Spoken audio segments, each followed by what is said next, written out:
welcome to Daily Tech Tutor. In this video, I'm going to tell you how to protect your sheet from overwriting for the shared sheets. So let's get started with the video. So basically, I have a sample sheet over here. So you can select the particular cell for which you want to set a restriction that no one can edit it.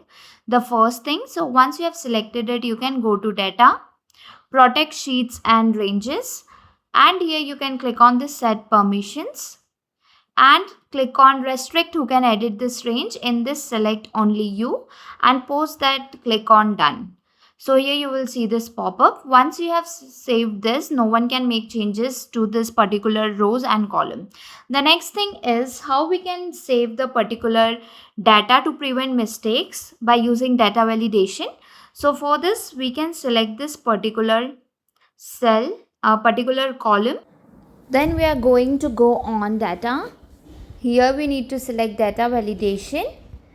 And post that, we are going to add a rule. You can click on the plus icon.